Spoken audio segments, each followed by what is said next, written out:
What is up? Welcome to another edition of the NFL Fantasy Football Show presented by DraftKings. It's me, your man, MG Marcas Grant, masking and socially distancing when and where necessary. And as always, we got a big show for you. We'll look back at last night's Thursday night football contest. Rippin making a little bit of an impression, at least in the first half. Second half, maybe a little bit of a different story. We'll have our big questions for the week, plus some of our best values for daily fantasy players as we head toward the bulk of week 4. We'll be joined, as we always are on Fridays, by our pal Michael F. Florio. But before we dive into any of that, we'll talk to our faithful producer, Senior Edward L. Murphy, Esquire. Murph, it's been a while since we've had an air conditioning update, and I understand there are HVAC issues over at your apartment again today.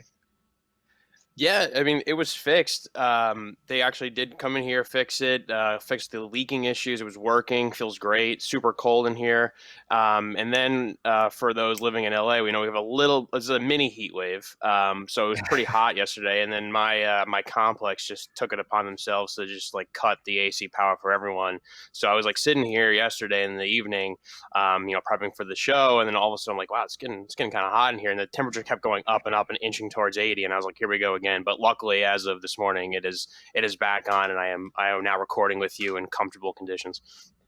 That is all we can ask for, because it is weird. I mean, this is sort of life in Los Angeles, that it's October 2nd, and we're still dealing with temperatures in the 80s or so in a lot of places here. But such is life. So we hope you continue to have cool company. Yeah, and especially too, it's a good point. In LA in October, a lot of people want to visit during the summer. It's a quick note for people who want to visit LA. Come like end of September, October, November, the best months to visit. Yeah, do not come in June. That is the first thing, right. Especially if you're going to go to the beach. There's June gloom. It's foggy. It's overcast. If you go to the beach in Los Angeles in June, you are pretty guaranteed to be disappointed. Mm-hmm. So Eddie is right.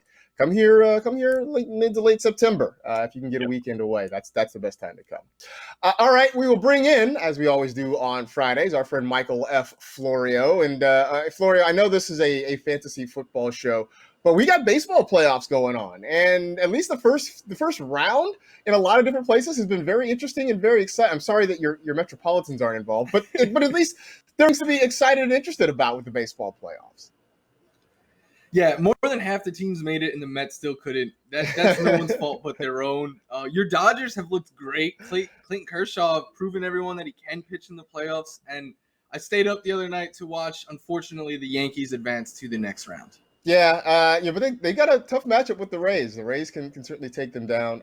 The one thing I think is really interesting is that the Dodgers will have to go to Texas to play their next round, while a team from Texas, the Houston Astros, will come to Dodger Stadium to play the A's in the next round. I don't understand how that happened, but that is what it is. I don't make the schedule. I just watch the games. That's all I can say about that.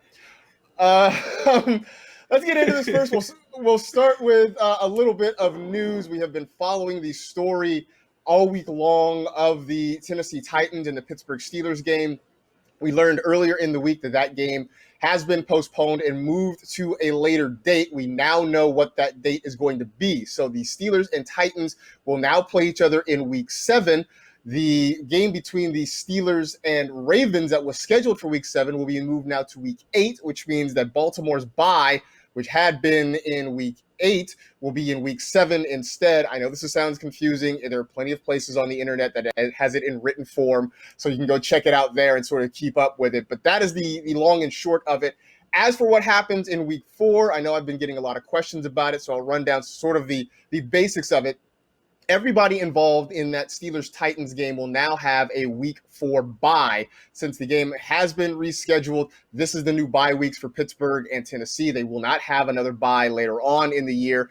No players will get any special designation. I know a lot of folks have asked whether or not their Titans or Steelers players will be eligible for the COVID list that has been placed on a lot of fantasy rosters. That will not be the case, because unless those players are specifically put on the NFL's COVID reserve list, they're not eligible for your fantasy COVID reserve spot. So if you have a player with a special designation, if they are on injured reserve or what have you, they will retain those, but no Steelers or Titans, unless previously designated, will be put on the COVID list. So there it is. I know that was a whole lot of information to sort of digest, but again, you can go to NFL.com. You can check Twitter. There's plenty of information out there to sort of help you break this down. And so we'll sort of see how this goes on. This is the beginning of what we expected to be a difficult and confusing season. We hope that this is the last time, but I think we're sort of bracing for the fact that this may not be the last time we have one of these situations before the end of the 2020 season. All right, other news. Chris Godwin, Leonard Fournette have been ruled out of the Bucs Week 4 contest against the Los Angeles Chargers. Godwin is dealing with a hamstring injury. Fournette has an ankle injury. And Florio, I mean, these are guys that are going to be a big part of the Buccaneers offense. I mean, you take this out, this changes a lot of things. Who are you expecting to sort of pick up the slack this week against the Chargers? I think Mike Evans is the obvious one. Hopefully he can be used for more than just being like a goal line wide receiver specialist, which is kind of how he's been used a lot in these first 3 weeks. I think he'll see a big boost in targets. I think seeing Grant get, involved in week 3, that hopefully leads to more things to come for those who drafted him. And then I think Scotty Miller and Justin Watson will also, they're now in the flex range for me in the fantasy football rankings this week. Now, I saw some chatter just before we started recording that maybe Keyshawn Vaughn is active, that maybe he starts to get on the field and get some touches. That's a name that we haven't talked about since probably the end of August, maybe right around Labor Day. Any interest in plugging him in deeper leagues, or is this just sort of a hands-off situation? Yeah, to me, that's a lot of speculation. It's someone that, like, the fantasy community as a whole, I think, wants to see on the field. So we're trying to, like, will it to existence. But I think he's more of a player that maybe this week you could take a speculative add-on, have on your bench. There's no way I would feel comfortable enough getting him into my starting lineup, especially since the Chargers are so tough against the run. But it also comes down to how much time is Fournette going to miss, because we know that once he's back, it's going to be to the same role for Keyshawn Vaughn. He is not going to play over Jones and Fournette, in my opinion. Yeah, no, I completely agree with that. I think that at least in the short term, maybe this does mean a bit of a heavier workload for Ronald Jones. The hard part with the Buccaneers running backs is that it's going to be sort of a moving target all year. It was a couple weeks ago, Jones had the fumble, and then we ended up seeing a lot of Fournette. Last week, it was less Fournette, more Jones. So I get the feeling it's going to be hard to sort of pin down how each guy is going to perform or what their workload is going to be on a week-to-week basis. But I do think that with no Leonard Fournette, it means more touches for Ronald Jones. But as you pointed out, that Charger run defense is not something to be taken lightly. So it may not still be the best matchup, but understanding that, especially in seasonal leagues, depending on what your options are, you may be in a situation where you put Jones in as an RB2, as a flex. Just understand that the returns may not be great. And as for the pass situation, I agree. Mike Evans hopefully sees more downfield targets, and he is not the receiving equivalent of Jerome Bettis getting his 2 catches for 2 yards and 2 touchdowns. It's funny because the fantasy numbers are fine, right? You're talking about getting 14 or so points out of him, but I always like to say they don't ask how, they ask how many. But in this situation, I do feel like the how is sort of important. I mean, he is going to get more than 2 targets or 2 catches this week, right? With no Chris Godwin. I would imagine so. Like when you made the Jerome Bettis comp, what I had in my head was like the Spider-Man gif of like him, of Evans and Jordan Howard like pointing at one another, because like that's kind of, he's like the Jordan Howard of wide receivers right now, and I don't get it because he's also one of the best downfield threats in the NFL. So hopefully that it takes Chris Godwin getting hurt for them to realize, hey, we could throw the ball downfield to Mike Evans. I'm expecting more out of him this week, especially if the Bucs struggle to establish the run, because the Chargers' defense against the run has been really, really good this year. I completely agree. All right, let's move to the New Orleans Saints, staying in the same division. Alvin Kamara telling people that the Saints will get back on track and everybody will shut up. There has certainly been a lot of talk about this Saints offense. Certainly not about Kamara. I mean, he's been great through the first 3 weeks of the season, especially after last year not having a lot of touchdowns, but he has certainly made up for that. Now, our own Cynthia Freeland, who is an analytics whiz, she wrote this week on NFL.com that rumors of Brees' demise have been greatly exaggerated, basically making the point that Drew Brees has never been a big-time air yards guy, at least not over the last several years. that's the way the Saints offense has operated. It has been kind of short air yards throws to Michael Thomas. He picks up yards after the catch. Alvin Kamara does what you're seeing on the screen there, taking a short pass and going down the field, making big plays out of it. So maybe we shouldn't freak out. I mean, is that the case, Florio? Have we overreacted to the Saints struggling early this season? I think a little bit, because it's hard to judge this offense when you take away Michael Thomas, right? Like, would we be judging Kyler Murray on how he's playing without DeAndre Hopkins? Or, you know, like Michael Thomas is, I know people on Twitter sometimes like to say he's overrated. He is still one of the absolute best wide receivers in football. So you take him out of that offense, I think it's understandable that they will struggle. My only cause for concern is everything, like Drew Brees is not a big air yards quarterback, but normally he's sitting around 7 air yards per target. This year it's down to 5. So that is a noticeable decrease. And my one argument for Kamara is maybe don't root for it to get back on track, because right now your role in this offense is infinite targets, and that's awesome for fantasy. It's absolutely awesome for fantasy. So yeah, maybe we want it to sort of stay the way it is. Look, Michael Thomas has a good chance to come back and play this week. We'll see if that actually happens. In which case, the passing game pretty much funnels through he and Alvin Kamara for the most part. I think you can kind of fade, certainly fade Emmanuel Sanders. You can fade Traquan Smith. We'll see how that works. The other thing about Drew Brees that worries me is he's thrown a couple of interceptions that are just sort of head scratchers that we have not seen from him in the past. I mean, I'm thinking about the one against the Raiders on Monday night where it was like he just didn't see a linebacker in the middle of the field and threw the ball right to him. Maybe it was just a hiccup. Maybe it was just kind of a bad play. But you combine that with the lower air yards total, and it does make me a little bit concerned about Drew Brees.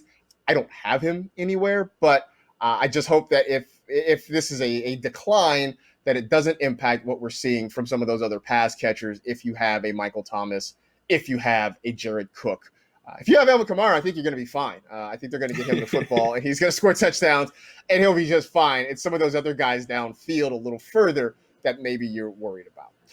All right. Go ahead. I was saying maybe it's unfair, but I always, when a quarterback gets this old, I always think of the fall off that Peyton Manning had, and that it just kind of happened overnight. So if I have Drew Brees right now, I'm like you, Marcus. I didn't really draft him, but if I have him, I'm a little bit concerned at the very least. Quarterbacks generally don't go through a gradual decline. They tend to just fall off a cliff. And especially I think when you get guys who are certainly later in their careers, or I don't want to say old because Drew Brees is younger than me, but guys who are of an advanced football age, it just tends to sort of fall apart for them all in a hurry. So we'll see. Jameis. I want Jameis because it'll be fun. It will just be fun. It would be so much fun. So much fun.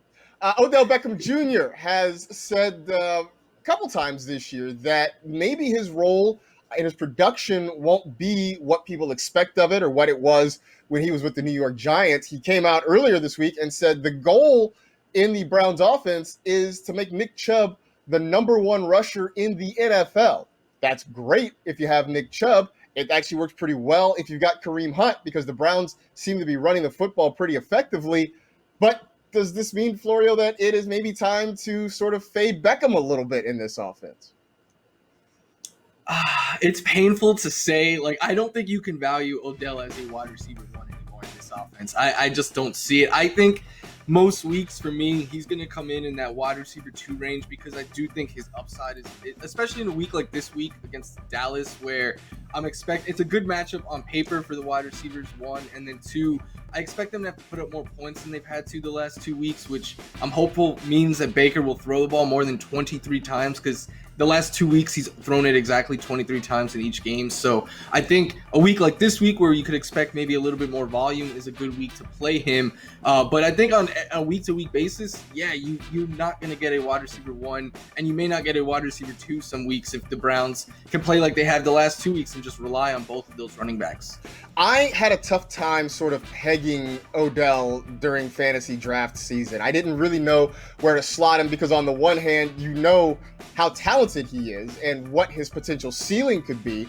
But I also wasn't sure of how the offense was going to utilize him, knowing Kevin Stefanski was there, knowing that Stefanski generally likes to run the football and that they have a couple of really good running backs. So I just never quite figured out where to peg OBJ. For that reason, I don't think I drafted him in a whole lot of spots. So I do think now that we're 3 weeks in, we have a better idea of what to expect. And maybe it is more in the wide receiver 2 range, just because, again, not because of any ability decline, but just because of the scheme and the fit there that, Odell is not going to be the guy that we used to see when he was, doing big things with the Giants and with Eli Manning and that offense there in New York. So always great to readjust, always great to sort of rethink some things. And I think we're now rethinking what we're thinking about OBJ. By the way, if you guys want more great news and notes, be sure to check us out on NFL Fantasy Game Day on Sunday mornings. We get that show going at noon Eastern, 9 a.m. Pacific. It's myself, Florio, Adam Rank, Kimmy Checks,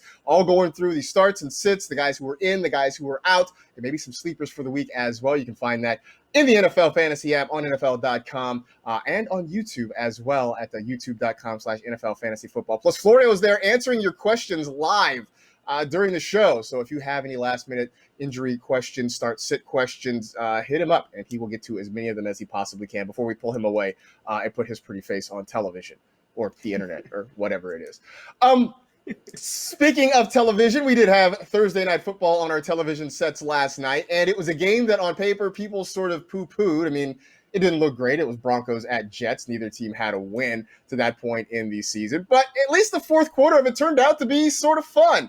The high-scoring game, the Broncos ended up getting the win, 37-28. So we'll go through some of the top scorers on the Denver side of the ledger. Melvin Gordon had a big night, 107 rushing yards and a pair of touchdowns. My trash guillotine league team, which is just barely missing the cut each and every week. Thanks you for that infusion. You might have helped me stave off elimination for another week, so that was cool. Tim Patrick had a big night as well. Actually, let's look at Melvin Gordon, right? Because Melvin Gordon had the big game. Let's just talk about this, Florio. What do we make of Gordon's night? Can he keep this going, or is this just a function of no Philip Lindsay being there?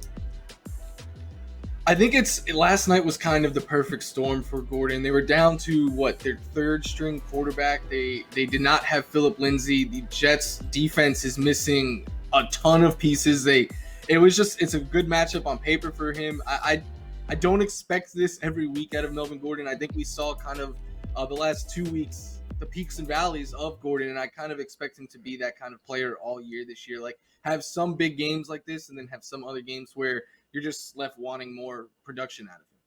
Yeah, I started him because I felt like this was an opportunity, as you mentioned. This was the perfect storm because they were going to have to lean on him. And I feel like he touched the ball on the first 5 or 6 plays for the Broncos. It was a couple of handoffs, a couple of short passes, and they really tried to work him in. I think they were just trying to get their quarterback comfortable before they started to let him go downfield. Speaking of that, Tim Patrick ended up having a huge day for the Broncos. 6 catches, 113 yards, and a touchdown.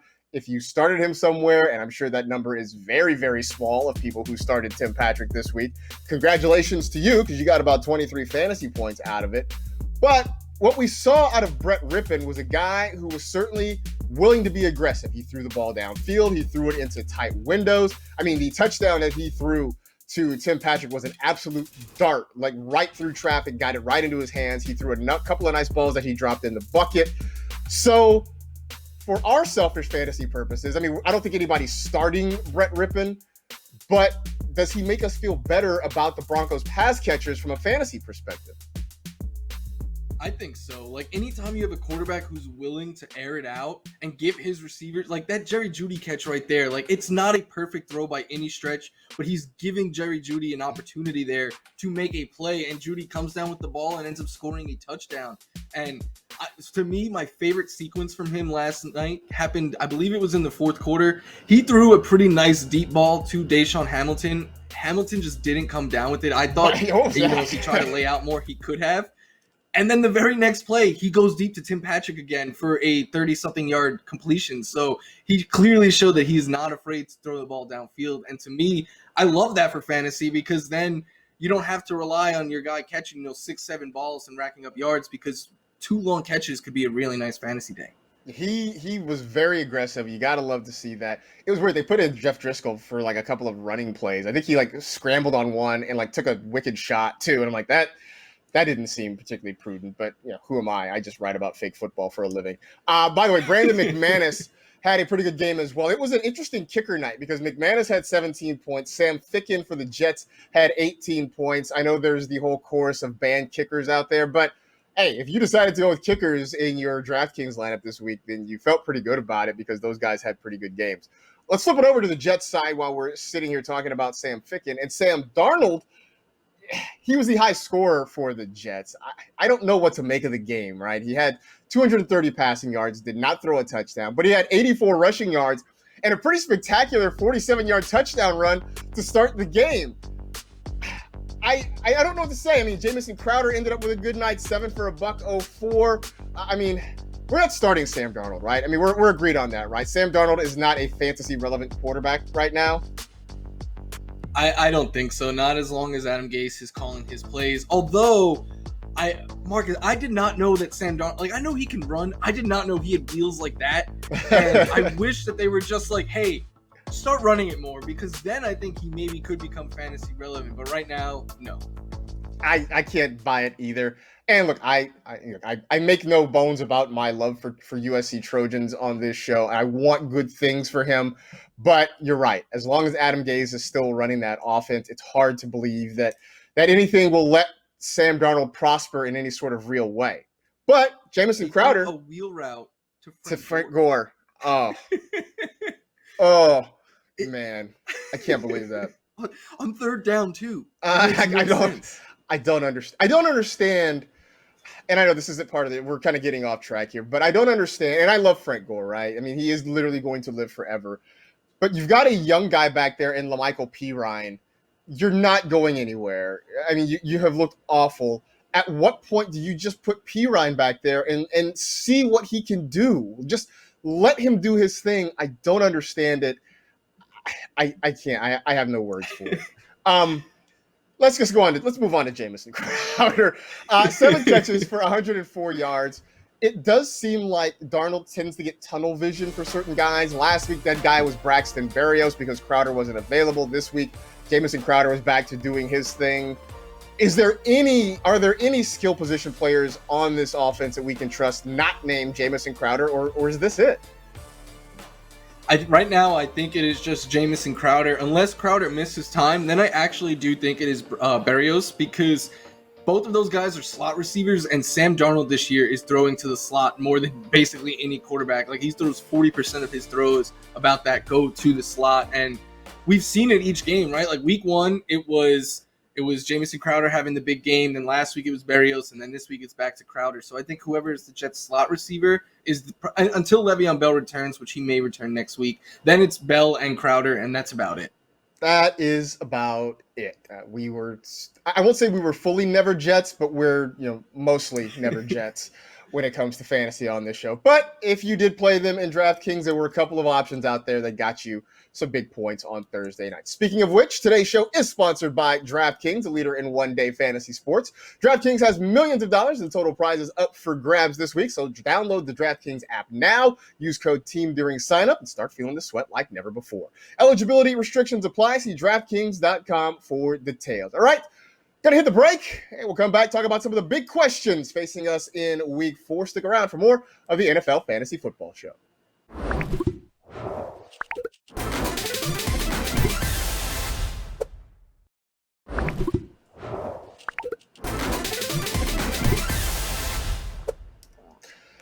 We are going headlong into the meat of Week 4 coming up this Sunday, and there are plenty of questions to answer, or at least try to answer, as we get to the 4th Sunday of the 2020 NFL season. So let's just dive into them. First off, let's look at this Philadelphia offense. One of the big stories around this offense this week has been they just don't have any wide receivers. I mean, there have been multiple practices this week in which Greg Ward is not only the number one receiver, he is the receiver. He has been the guy working at that position in the offense. Dallas Goedert is hurt. There's just so many pieces missing. I know it, look, that means maybe they lean on Zach Ertz, maybe they lean on Miles Sanders, but let's talk about Miles Sanders. I mean, if the Eagles have to be so one-dimensional, can we trust Miles Sanders against this 49ers offense, knowing the Eagles just can't throw the football? I still would right now. I know the 49ers defense on paper looks super tough against running backs. I do think it is worth pointing out that they played the Jets without Le'Veon Bell and the Giants without Saquon Barkley. So that is going to impact those numbers. And I'm not taking anything away from the Niners defense. We know how good they can be. But Miles Sanders is finally seeing big time touches each week, and they're getting him more involved in the passing game still. So I think you can trust him. Like, I still have him as an RB1 right now because someone has to be effective, right? Get the touches in Philly. And I don't think it's going to happen, but we are hearing some whispers of Jalen Hurts, and he rushed for 1,300 yards and 20 touchdowns in college last year. So just a backfield with him and Sanders being a running threat out of that has me excited too if we ever get to see that. There have always been those whispers since he was drafted of the Eagles sort of remaking Jalen Hurts in Taysom Hill's image. Maybe this is the start of that because they need some help from somewhere. The word I've been hearing out of Philadelphia has just been that they want to get Miles Sanders touches, that if everything goes the way they want it to, that Sanders could be one of the NFL leaders in touches. I don't know that it's quite worked out that way the first 3 weeks. I mean, Sanders wasn't completely healthy at the start of the season. The offense has been just sort of a mess. But maybe this is the start of that. Maybe they are starting to get him the football a little bit more. And so I would tend to agree with you that I think they're going to try to feed him and load him up with touches. I would think that also they have the benefit of the Niners. The Niners still are not completely healthy on both sides of the football. So maybe this game stays within a score for most of the day, which means that Sanders doesn't necessarily get too impacted by game script. But man, it just gets harder and harder sort of believe in this Eagles offense, in part because Carson Wentz has played badly, in part because they just can't keep people healthy. So we'll see what happens. I'm still riding on the Miles Sanders train. I know I got on it a little bit late, but I'm here. And so don't make me regret this decision, please. That's all I'm asking. Speaking of trains, I was driving the Kenyan Drake train all offseason, just shoveling coal into that engine like crazy. It has moved a lot slower than I thought it would. But this week, he's got the Carolina Panthers. He's been tweeting to people about how he's going to step it up, about how, fantasy managers basically shouldn't give up on him. But Florio, if it doesn't happen against the Panthers, what do we do then? I think then we start to really worry. Marcus, you were driving that train, but I was on it with you as well. I liked Kenyan Drake coming into the year. And if I told people who drafted Kenyan Drake in the first round, hey, this guy's going to have 18 touches in each of the first 3 weeks, you think you'd feel pretty good heading into week 4, but he's getting the touches. It just, the targets are going to Chase Edmonds right now, and Kyler Murray is vulturing all of those touchdowns away from him. So to me, if that happens this week, then you really got to be fearful, because the biggest weakness for the Panthers is against the run, especially allowing touchdowns to running backs. They allowed by far the most in 2019. They've already allowed 7 through 3 weeks this year. And with DeAndre Hopkins looking like he could legitimately be in question this week, I'm expecting them to rely more on Kenyan Drake. But if they still go out there and let Kyler Murray run a lot and continue to steal those touchdowns away, and he can't have a good day against this matchup, then I would really start to worry. Yeah, I think that this is the week maybe things turn around. I mean, the Panthers are coming up this week. They've got some easier matchups coming over the next few weeks. So I feel like this potentially is the start of something good for Kenyan Drake. There was a reason we all believed in him. The usage rates have been about what we expected them to be. It's just that the production hasn't happened. So maybe in a basketball parlance, or even at a baseball parlance, you want that easy one, right? You want that easy layup. You want that that bloop single to fall in, and then you feel better, and then you start performing. So maybe this is sort of that easy layup that for Kenyan Drake, and then he can start to really produce the way we hope that he would. Because if it doesn't happen this week, then I think we start to really get concerned about what his production is going to be throughout the year. We could say the same thing about Joe Mixon. He's getting plenty of touches. His production has not been great. They're using Gio Bernard as sort of the third down pass catching back. They've even used Gio down near the goal line to run for a touchdown.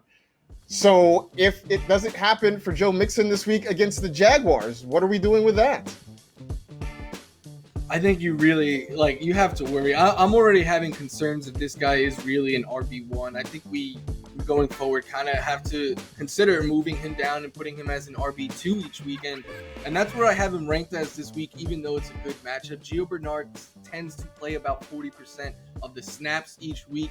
He's the back that's out there in the 2-minute drills and in the passing down scenarios. It was great a couple weeks ago. Joe Mixon had 4 targets in the first half and then didn't have any other the rest of the game in a game that they were trailing. So it's just Gio Bernard isn't fantasy relevant, but he is in the sense in the way that he hurts Joe Mixon. And this is a good matchup in a game that you hope that the Bengals could be playing with the lead. But if he can't get it done again this week, I think you really need to start to look at Joe Mixon as more of an RB2, especially Marcus, the goal line struggles that he has had this year. I feel like every time they get near the goal line, they give it to Mixon and he just gets stuffed. The thing that worries me the most about Joe Mixon, or is frustrating, I guess I should say, about Joe Mixon, is the usage rates, the number of touches he's getting, makes it hard to just give up on him, right? You're not going to put him out on the waiver wire, but his production means it's hard to start him consistently and expect good things. I mean, you're right. He's maybe an RB2, maybe he's a flex, because the production doesn't warrant him being an RB1. Also, though, you can't really trade him because nobody's going to look at what he's done this year and say, I got to get that guy on my team. You really are sitting there with him as kind of an anchor right now on your roster, and there aren't a lot of easy answers about what to do about Joe Mixon. You just hope that things turn around this week against the Jaguars.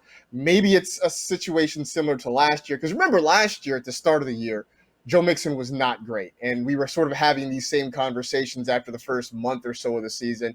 And then in the back half of the year, things got better. In the last 7 or 8 games, Joe Mixon really picked things up and started to look like the RB1. And I think that is a lot of what fed into the belief that he could have a big season this year. So far, through 3 weeks, it hasn't happened. So through 3 weeks, Ryan Fitzpatrick has kind of been a thing. I mean, last week we talked about whether or not Fitz's game against the Jaguars was delaying the arrival of Tua Tagovailoa. We know that Fitzmagic is going to start this week against the Seahawks. So if you have, say, Ryan Tannehill or you have Ben Roethlisberger, and we know they're not playing this week, is it crazy to consider streaming Fitz against that Seahawks defense?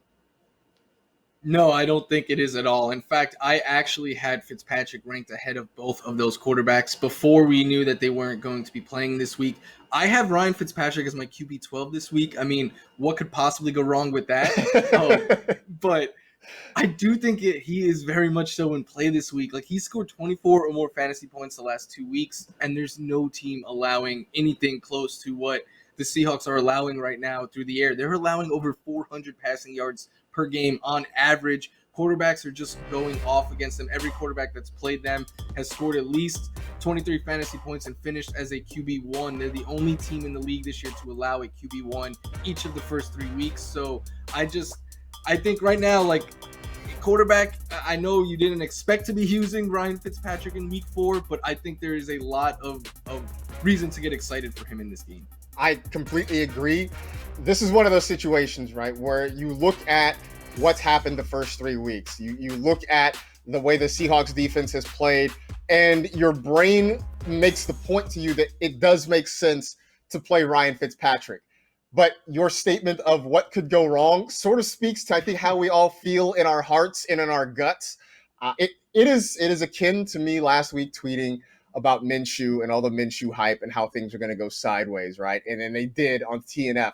And I think deep down in all of our souls, while we know that statistically and analytically it makes sense to stream Ryan Fitzpatrick, that this could easily be the game that he blows up and throws 5 picks and just completely goes. Fitzmagic is the good guy. We don't have an evil twin version nickname of him. We need to come up with one, but that guy potentially could show up this week. Anyway, that's a long way of me saying you should probably stream Ryan Fitzpatrick this week against the Seahawks because the matchup is great. And especially if you are missing a quarterback or you're struggling at the quarterback position, you could do worse in terms of a streaming option. But if something goes halfway wrong, we'll all look back and we'll kind of say, yeah, this was certainly in the range of outcomes. But hey, at least you have a logical reason for why you did what you did. And to me, if you can tell yourself in good faith a story for why you made a move, then it was the right move in your heart. And then on the field, things just didn't work out. And at that point, it's just out of your hands. Speaking of out of our hands, the Cowboys wide receivers have been sort of an interesting roulette wheel this season. We've had Amari Cooper games. CeeDee Lamb has played pretty well throughout the season. Last week, it was a combination of Cedric Wilson and Michael Gallup. So this week, the Cowboys have the Cleveland Browns. When we spin the wheel of Cowboys receivers, where does it land for you? I'm going to say this with almost zero confidence. I think this week is a good week for Amari Cooper. Like, I have him ranked high. The Browns, the weakness for them has been through the passing game, and they've allowed the 6th most fantasy points per game to wide receivers this year. And it just feels like while the wheel does spin every week between these Cowboys wide receivers, it does feel like Amari Cooper each week is still getting the targets and is still seeing the most consistent volume of that bunch. After him, though, I think it's a CeeDee Lamb week. The Browns' weakness has been through the slot, and we know that was what the Seahawks' weakness has been too. It didn't really work out for Lamb last week. He still did show his safe floor with 11 fantasy points, but I don't expect Cedric Wilson to steal those 2 long touchdowns again. At least I'm hopeful. So I think it's a Cooper and Lamb week this week. I feel like the Cedric Wilson thing, it was a nice flash that no one saw coming, but I don't think it's sustainable simply because he's just not on the field that much. He's not running that many routes, so the opportunity is less for Wilson. I'm with you in the fact that I think this is a CeeDee Lamb week, mostly because the Browns have struggled so much against slot receivers. That is where Lamb is pretty much doing most of his work. I think it's something like 87% of snaps and about 3/4 of his targets have come from the slot this year. So I think that is going to be where he continues to operate and where his opportunities are going to be. So he's the guy that I think is going to happen.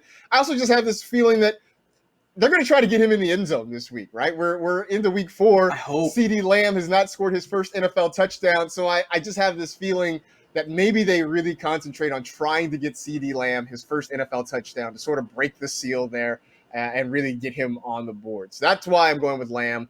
But I do feel like if you have any one of those 3 main receivers, whether it's Cooper, Lamb, or Gallup, I think you're in a good place to start them this week against the Browns. Take that for what you will. I had them all in my top 30. There you go. So take that for what you will. We'll see what happens when it comes to game time on Sunday, but I think you're in a good position to start any one of those guys. We'll come back. We will talk about some of our best DraftKings values for the week. Should you be thinking about the beard? Should you be thinking about some Rams running backs as well? Stick around for more of the NFL Fantasy Football Show presented by DraftKings.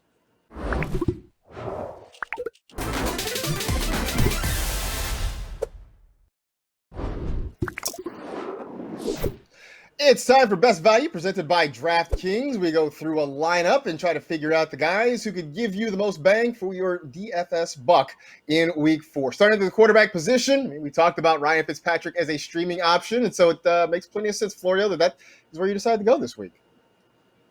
Yeah, at only 5,400, I think he's a really good value. Like we were talking about earlier, the Seahawks allow the 2nd most fantasy points to quarterbacks, the most passing yards per game to the position, and Ryan Fitzpatrick can potentially pick up some points with his legs. We saw him score a rushing touchdown last week. I think this is a game where he's going to have to throw a lot if they're chasing points, trying to keep up with Russell Wilson in that offense. So I think he has a sky-high upside this week, and I like him a lot as a value. I'm going to go with Matthew Stafford this week, and I think it's because the Lions haven't really figured out how to run the football effectively. I know Adrian Peterson has been, I think, better than anticipated, but I still don't think they can survive on feeding him the football and letting him do his thing. This is not 2010, 2011 where he was that dude. The Saints also really struggled against Derek Carr. I mean, they got carved up by the Raiders on Monday night not that long ago. So I think Matthew Stafford has a chance to go out there, spread the ball around, whether it's Golladay, Jones, TJ Hawkinson, and maybe do some things this week. At running back, we seem to have settled on a Rams running back, at least for the short term, right? I think so. Like Darrell Henderson has gone out and put up 120 yards and a touchdown in the last 2 games, 19 fantasy points or more in both of them. And his price is still only 5,800. I feel like if this was Cam Akers having this kind of success, we'd be talking about him a lot more because that's who everyone was excited about coming into the year. But Henderson is getting the job done. I don't I mean, the Rams are running the ball more than any team in the NFL right now this year, and they're playing the Giants, who, I mean, let's just face it, they're having a rough go right now. This could be a game that the Rams are playing with a multiple score lead throughout, which means we could see a lot of Henderson running the ball in that second half. So I think he has a really, really high ceiling this week. It's funny because this is the Darrell Henderson that everyone was predicting last year. He was the reason that Todd Gurley was getting bumped down draft boards and everybody was sort of talking up Darrell Henderson, and it didn't happen. And so it's almost because, well, it didn't happen last year, so everybody's like, well, that's it. It's done. You had one chance and it's over. And we've moved on to Cam Akers. But Darrell Henderson is flashing pretty well right now. So I talked about Kenyan Drake. And I'm going to put my fake money where my mouth is and say that this is the week that Kenyan Drake gets it going against the Carolina Panthers. I do feel like, you know, his DraftKings salary down to $6,000. I feel like it kind of got bumped down because we haven't seen much from Kenyan Drake so far this season. So maybe that works to your benefit if you're putting together a lineup. You're going to get a guy that potentially gets a lot of touches against a bad run defense, and it'll allow you to fit some other maybe more higher salary guys elsewhere in your lineup. Again, if it doesn't happen for Kenyan Drake this week, then I think we start to press the panic button, but this is an opportunity maybe to take advantage of a guy at sort of a depressed salary. Over to wide receiver. We talked about you going with Ryan Fitzpatrick, so you're going with a stack here to try to double up, huh? Yeah, I think I would definitely be trying to get Ryan Fitzpatrick, number one wide receiver, Devontae Parker in my lineup if I'm using Ryan Fitzpatrick this week. I keep talking about how the Seahawks have just been carved up through the air this year. They're allowing over 78 fantasy points per game to the wide receiver position this year. No other team is even allowing 50. So it just shows you how great of a matchup Seattle has been this year for wide receivers. Parker continues to be the top pass catching option for Fitzpatrick on this Dolphins defense. And if you had concerns about his hamstring, I think it is helpful that they played last week on Thursday, so he gets, an extra 3 days to recover. Yeah, I think I like Parker this week. I like the Preston Williams as a deep sleeper. I think in one lineup I put together, I even went with the double stack of Fitzpatrick with Parker and Mike Gesicki, just because, look, man, the Seahawks secondary, it is no longer the Legion of Boom. It's much more like the Legion of Whom. So I think it's a chance for you to sort of kind of play on that a little bit for what should be a relatively decent salary. At my wide receiver spot, I'm going with a ceiling play here, and that's Brandon Cooks. I know it's been hard to sort of peg the Texans wide receivers through the first couple of weeks. Will Fuller had that big game in the opener against Kansas City. Since then, it has been sort of hard to pinpoint, but we know Brandon Cooks is a guy that will give you a potentially high ceiling on any given week. I know he's been sort of battling through that quad issue, but he has been able to get out on the field and play. The Vikings secondary has been very vulnerable through the first 3 weeks of the season. We have seen teams really have some big games against them through the air. So I'm going to take the chance, especially with the salary that Cooks is drawing this week, to get him in the lineup and see if maybe I can pad in some other places. Over to tight ends. I keep saying it. The Jimmy Graham jokes are done. Like, at this point, we got to start to buy in, and I'm surprised that the DraftKings salary has not yet caught up for him. Yeah, after week one, Marcus, remember, we both said he was a mirage, and he's looking very real right now.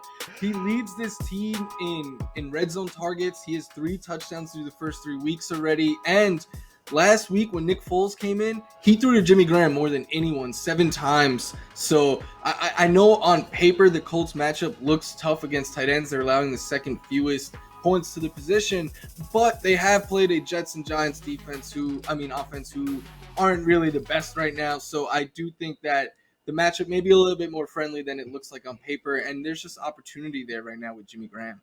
Yeah, look, the targets have to go somewhere, and the best part is when Nick Foles came in, the target share didn't diminish. In fact, it might have even gone up with Nick Foles versus Mitch Trubisky. I'm going to go Dalton Schultz as my value tight end this week, and we talked about the Cowboys wide receivers. Look, you can't cover all of them, right? The Browns have to figure out where they're going to focus their attention, whether it is going to be on Cooper or Lamb or Gallup or what have you. So that means that there could be some things open for Dalton Schultz. On top of it, tight ends so far this season have eaten the Browns alive. I mean, I know some of it a couple weeks ago. We talked about the Bengals and having to sort of like fill in after CJ Uzomah went down. Some of that was sort of game script related, but Dalton Schultz has shown that he's a part of the game plan there in Dallas, and he could have some opportunities against the Browns this week. Finally, defensively, I felt like, Florio, there just weren't a lot of great matchups in terms of values or whatever defensively. It seems like we're just sort of trying to make the best of what we have out in front of us this week. Yeah, I went with the Rams, who I believe are the second most expensive defense on DraftKings this week, but I think they're a good value. The Giants, they're coming into the week where second fewest points per game scored this year at just about 13 per game, and then they're in the top 3 in giveaways per game right now. Plus, I experienced firsthand as a Bills fan the wrath of Aaron Donald last week. Good luck stopping that guy. I think the Rams defense can put up a lot of points. I would agree with that as well. I'm going to go with the 49ers. And again, it's a defense that you're probably going to have to pay up for a little bit. And maybe this group isn't quite as fearsome as they would be if they were completely healthy. But this is still a pretty good defense, as we have seen. And we talked earlier about the Eagles still trying to find themselves offensively, still dealing with a ton of injuries, not having a whole lot of depth at wide receiver. So I'm willing to take the shot on the 49ers, especially when you factor in that Carson Wentz has thrown 2 interceptions in each game he has played this season. The offensive line is struggling to protect him. I'm willing to sort of spend a little bit more here defensively and get a defense I think can put together some play. So there you go. Those are our picks. Hopefully you put together a solid lineup. Happy DFS in week 4 for everybody. That was Best Value, presented by DraftKings. More of the NFL Fantasy Football Show coming up right after this.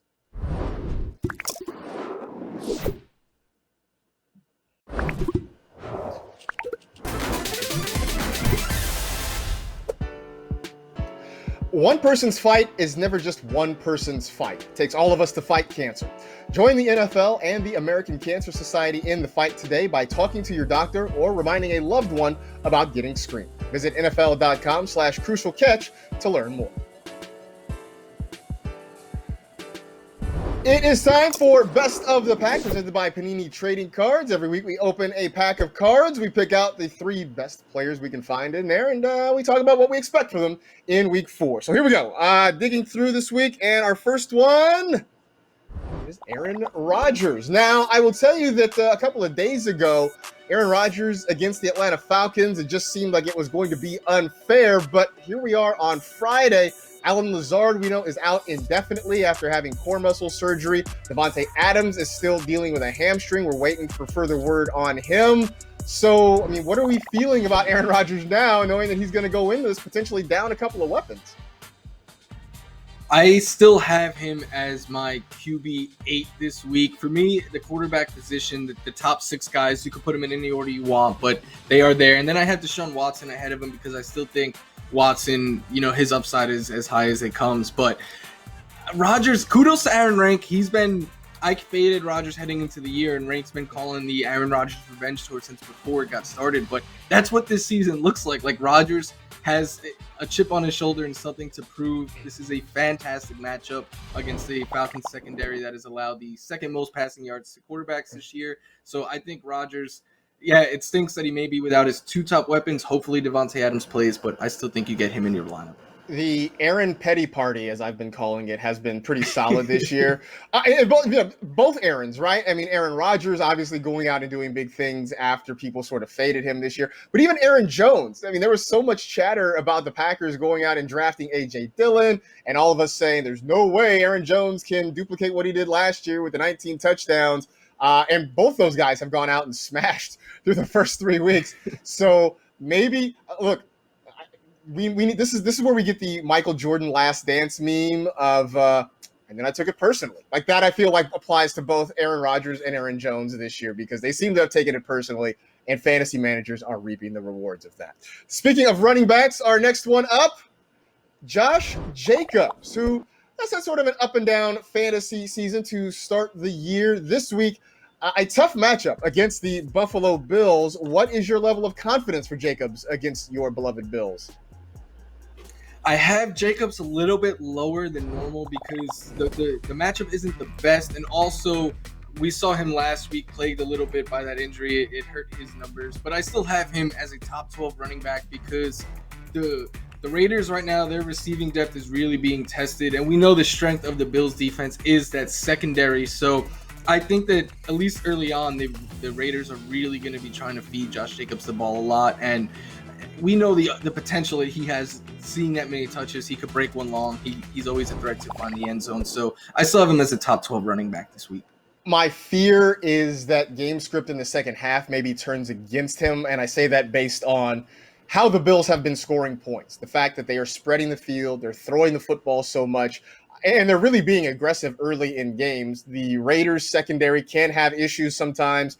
If they start giving up big plays, if they start giving up a lot of points, do they go away from Jacobs, and do we see more of the passing game? But early on, I do agree that they may try to establish the run, and so hopefully he can get something going early, stay in the game, and get his production there. And if the Raiders can keep it close, then I do feel okay about Josh Jacobs over the course of 4 quarters.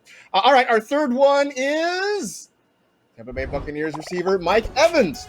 And we talked about Evans a little bit earlier in the show. Chris Godwin has been ruled out. Leonard Fournette has been ruled out. We're hoping that we get a little bit more than a Jordan Howard-ish type performance. It's, you know what, Adam Rank and I coined the term 7.1. You had Hayden Hurst last week, who got you 1 catch for 1 yard and 1 touchdown. In PPR leagues, that's 7.1 points. Mike Evans was kind of a 7.1 guy 2 times over last week. He's going to be more than that this week, right? I would hope so. Like, it's been kind of annoying as someone who's been was very vocal in the draft season, like fading Mike Evans, because a lot of what I was worried about, like them not, like Brady not being a down the field type thrower anymore, and Evans kind of not seeing the type of volume that he had, especially air yards with Jameis Winston, that's all come to fruition. But these 1 yard touchdowns have kept him fantasy relevant. I'm expecting more this week. I typically have had him in that like wide receiver 10 through 15 range each week, but this week he is a wide receiver 1 for me with no Chris Godwin. I'm sort of with you on that. My fear about Mike Evans was that he would get targets, sure, and he would get some catches, but that it wouldn't be a lot of downfield throws. I also felt like he wasn't going to be kind of a red zone goal line target. It has sort of been somewhere in between. He's getting catches. He's not getting a lot of downfield throws, but the throws he's getting seem to be near the goal line. So I don't really know what to make of it. It's good for fantasy. I don't know if it's actually good, but here we are. So I think this week with no Chris Godwin, that it does mean some better things for Mike Evans. Maybe he has a more complete game, and he looks like the Mike Evans we have come to know over the first few years of his career. There we go. That was Best of the Pack presented by Panini Trading Cards. We'll come back and wrap up the show right after this.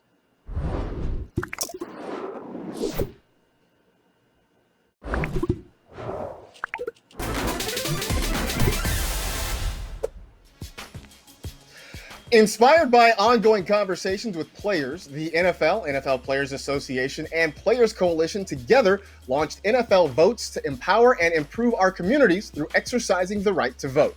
Join the NFL family by registering to vote today and make your voice heard this November. Visit NFL.com/votes to learn more. It is time for this week's edition of Ask a Nerd, and heading into week 4, we pose the question to our own Matt Okada about some of the best fantasy performances put together by rookie wide receivers. Take a look.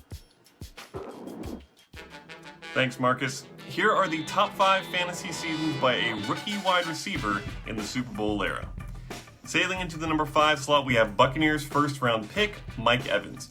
Evans had 12 touchdowns in his debut year, along with the first of 6 straight 1,000-yard seasons, a streak that is still active, en route to 245.1 fantasy points.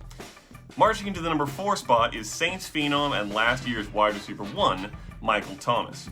Thomas had 255.7 fantasy points thanks primarily to his 92 catches, an early sign of a record-breaking future. Flying up to number 3 on our list is Anquan Boldin of the Arizona Cardinals.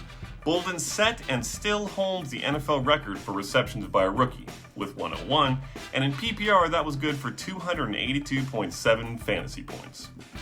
Towering above all but one player, our number 2 receiver was a giant among giants, Odell Beckham Jr. OBJ crested 1,300 yards and scored 12 TDs to finish with 295 fantasy points as a rookie, and he did it in only 12 games. But our number one player conquered all these names and more, just like he conquered opposing DBs. Hall of Famer Randy Moss scored a rookie record 17 receiving touchdowns for the Vikings in 1998 to finish with 304.7 fantasy points and the top spot on our list. That's it for this week's dose of Ask a Nerd. I'm Matt Okada, and may the fantasy points be with you. Appreciate it as always, Matt. I go back to that Randy Moss rookie year, and we talk about players that get passed over, and the fact that so many teams passed over Randy Moss is still mind-blowing to me. To see the career he had, to see the rookie season he had, but the career in general is just mind-blowing. It is one of those things that I think will always live in NFL draft history. But hey, worked out for the Vikings for a while, so we'll see.